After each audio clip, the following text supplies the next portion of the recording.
दिल्ली राष्ट्रीय राजधानी राज्य क्षेत्र शासन अधिनियम 1991 के अधिनियम का और संशोधन करने वाले विधेयक पर विचार किया जाए। माननीय महोदय, जब इसको संसद के सामने मेरे साथी नित्यानंद जी ने पेश किया तब थोड़ा शोर शराबा भी हुआ। कुछ मान्यवर सदस्यों ने मुद्दे उठाए थे कि ये विधेयक जो लेकर आए वो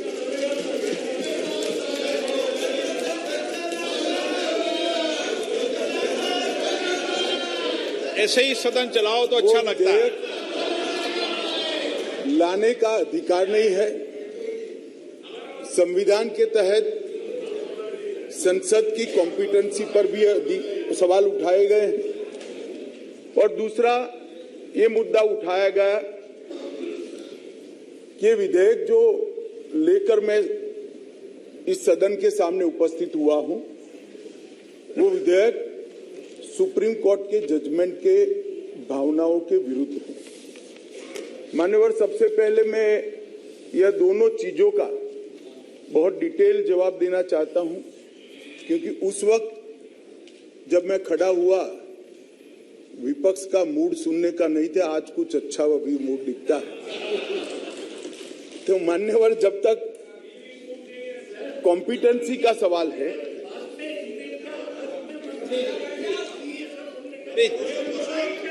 प्लीज माननीय मान्यवर, जहां तक कॉम्पिटेंसी का सवाल है, संघ राज्य क्षेत्र का प्रशासन संविधान के भाग 8 में उल्लेखित प्रावधानों के तहत आता है। अनुच्छेद 239 से 242 तक इसकी कार्यरीति को संविधान में वर्णित किया गया है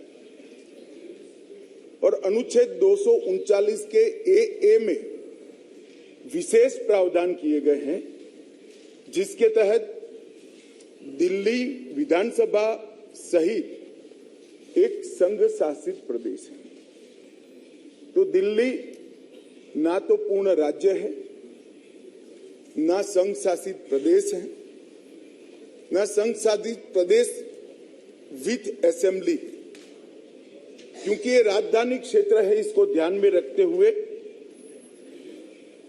239A में इसका एक विशेष प्रावधान संविधान के तहत किया गया है।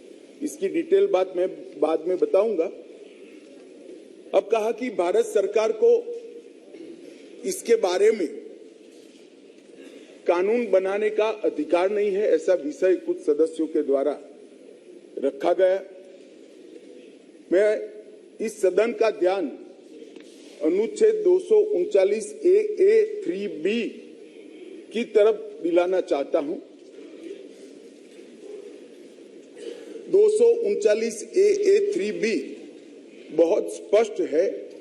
इसके तहत इस संसद को दिल्ली संघ राज्य क्षेत्र या इसके किसी भी भाग के बारे में उससे संबंधित किसी भी विषय पर कानून बनाने का पूर्ण अधिकार प्राप्त है।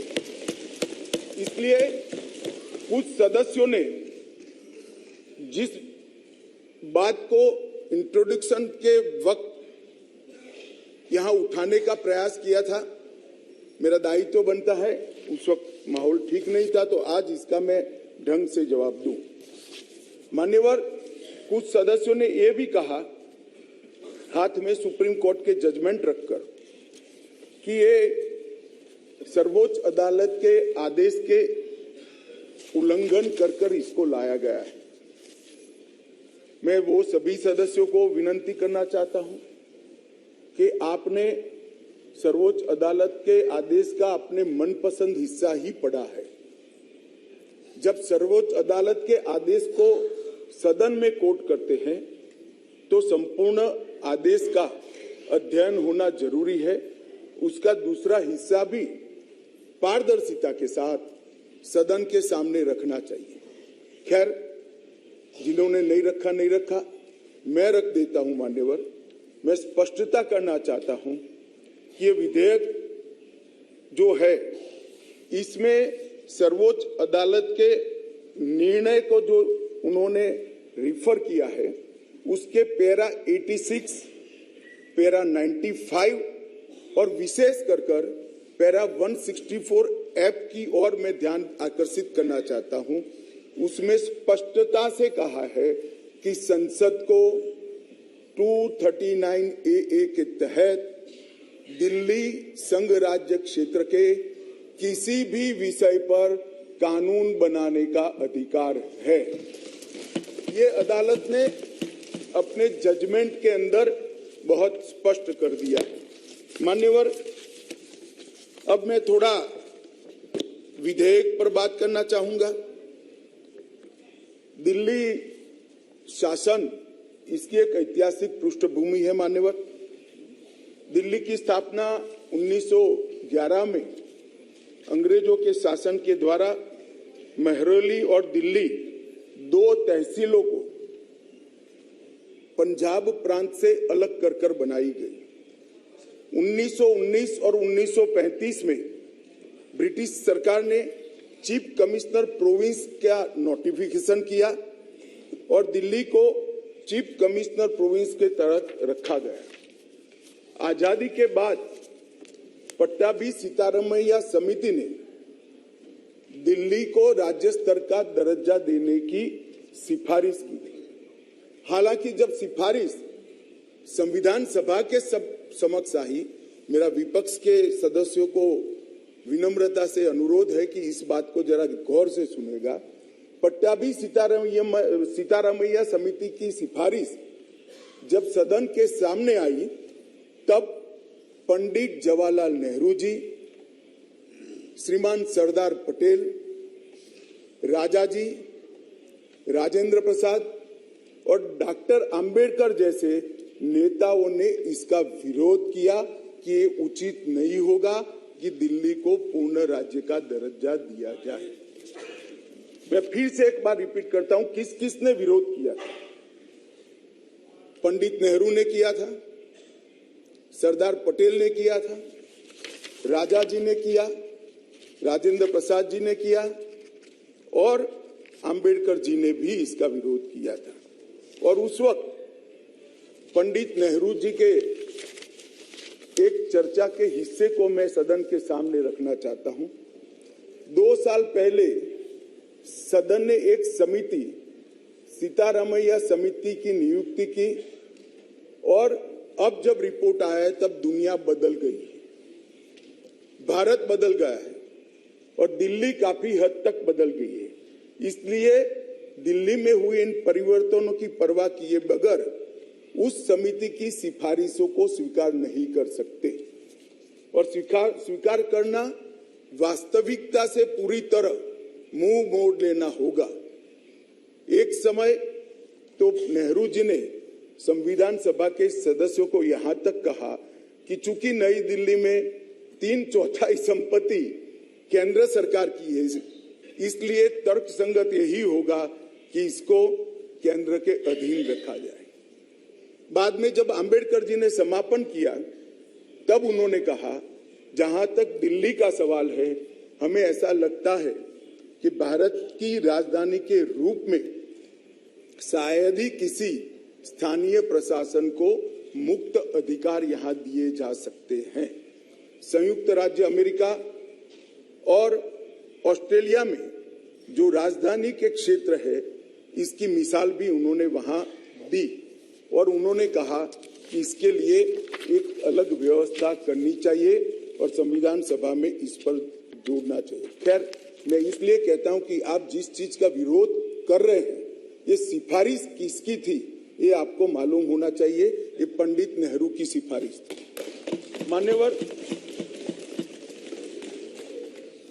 मैं उसके बाद में 1991 में सी स्टेट एक्ट के द्वारा दिल्ली को विधानसभा दी गई, परंतु 56 में राज्य पुनर्गठन आयोग की सिफारिशों पर दिल्ली की विधानसभा हटाकर उसको संघ राज्य घोषित किया गया। लगभग 3 दशक तक ये व्यवस्था चलती रही। 87 में सरकारिया कमेटी बनी, जो बाद में बालाकृष्णन कमेटी के रूप में जानी गई, और 91 में 69वां संविधान संशोधन किया गया, और इसके बाद दिल्ली राजधानी राज्य क्षेत्र शासन अधिनियम 1991, जिसमें मैं आज संशोधन लेकर आया हूं, इसको इस महान सदन ने पारित किया गया। और वही विधेयक के अंदर, संविधान संशोधन के अंदर 239A, जिसका मैंने जिक्र किया, उसमें इस संसद को राजधानी क्षेत्र के किसी भी हिस्से के लिए और किसी भी कार्य के लिए कानून बनाने के लिए संपूर्ण अधिकार संसद को देने का काम किया गया। मान्यवर, समस्या कहां से समाप्त शुरू हुई? 1993 से व्यवस्था चली आ रही थी। कभी भारतीय जनता पार्टी सत्ता में आई, कभी कांग्रेस पार्टी ने शासन किया, कभी ऊपर कांग्रेस का शासन था तब हमारी सरकार थी, तो कभी ऊपर कांग्रेस की सरकार थी तब नीचे हमारा शासन था, मगर कोई झगड़ा नहीं हुआ था, सब कुछ ठीक चल रहा था, क्योंकि किसी की मंशा अधिकार हथियाने की नहीं थी, सेवा करने की। कांग्रेस पार्टी ने भी भाजपा के साथ झगड़ा नहीं किया, भाजपा ने भी कांग्रेस सरकार के साथ झगड़ा नहीं किया, और बहुत अच्छे से चल रहा था, कोई डिस्प्यूट नहीं, कोई झगड़ा नहीं।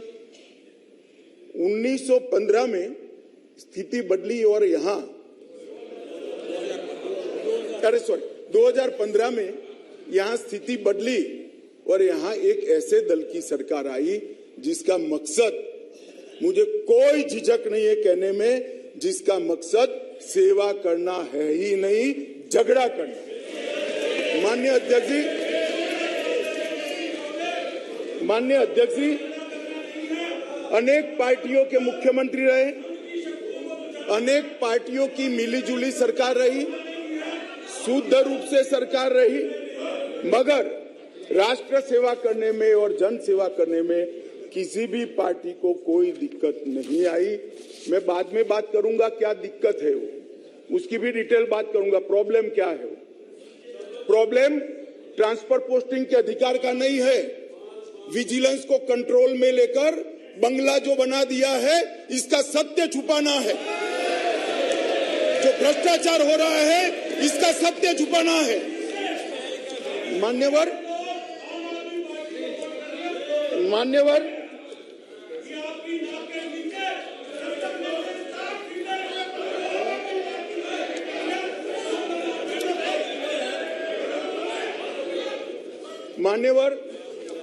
उसके बाद में 15 में अचानक ही दिल्ली राज्य सरकार ने एक विषय सर्कुलर निकाला, जिसमें उन्होंने ट्रांसफर पोस्टिंग के अधिकार अपने हाथ में लिए। केंद्र सरकार ने एक नोटिफिकेशन निकाला, उसको हाईकोर्ट में चैलेंज किया गया। हाईकोर्ट का फैसला केंद्र सरकार के पक्ष में आया, इसको सुप्रीम कोर्ट में चैलेंज कर दिया गया, उसमें खंडित जनादेश आया, फिर संविधान पीठ बनी। संविधान पीठ ने कुछ फैसले कर नीचे फिर से 2 जजों की बेंच को दिया, उसमें भी सहमति नहीं बन पाई, और फिर से संविधान पीठ बनी जिसने अभी फैसला दिया। मान्यवर, वो जो इंटरप्रिटेशन है, वो इंटरप्रिटेशन उन्होंने कानूनी और मॉरल दृष्टि से नहीं किया। उन्होंने इंटरप्रिटेशन कानून की स्थितियों का करते हुए ये कहा है कि फिर भी दिल्ली देश की संसद को और भारत सरकार को दिल्ली संघ राज्य क्षेत्र के लिए हर प्रकार का कानून बनाने का अधिकार है। वो अधिकार का उपयोग कर एक वटहुकम, एक नोटिफिकेशन निकाला गया, और वो नोटिफिकेशन इसलिए निकालना पड़ा कि संसद उस वक्त काम नहीं कर रही, मतलब संसद बैठी नहीं थी, बैठकें चल नहीं रही, तो नोटिफिकेशन निकला, और संसद सत्र के अनुपस्थिति में जो नोटिफिकेशन निकला, इसको मैं यहाँ लेकर आया हूँ, जो आज सदन के चर्चा के लिए मैंने आप सबके सामने रखा है। मेरा सभी पक्ष के सदस्यों से विनती है कि चुनाव जीतने के लिए, किसी समर्थन हासिल करने के लिए, किसी पक्ष का विधेयक का समर्थन करना या विरोध करना, ऐसी राजनीति नहीं करनी चाहिए। नए गठबंधन बनाने के अनेक प्रकार होते हैं। नया गठबंधन बनाने के अनेक प्रकार होते हैं। विधेयक और कानून देश के भले के लिए लेकर आते हैं। इसका विरोध या इसका समर्थन भी देश के और दिल्ली के भले के लिए करना चाहिए। अगर हमारी राजनीति में थोड़ी स्वीकृति कम है तो सबको मिलाना है। दिल्ली का जो होना है वो हो, जितना भ्रष्टाचार होना है वो हो। मंत्री कुछ भी करे, मुख्यमंत्री करोड़ों के बंगले बनाए, मगर हम विपक्ष में रहते हुए समर्थन करेंगे, क्योंकि हमें गठबंधन बनाना है। इस तरह से नहीं सोचना चाहिए।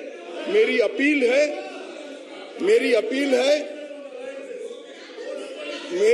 है विपक्ष के सदस्यों को कि आप दिल्ली की सोचिए, अलायंस की मत सोचिए। अलायंस से फायदा नहीं होने वाला है।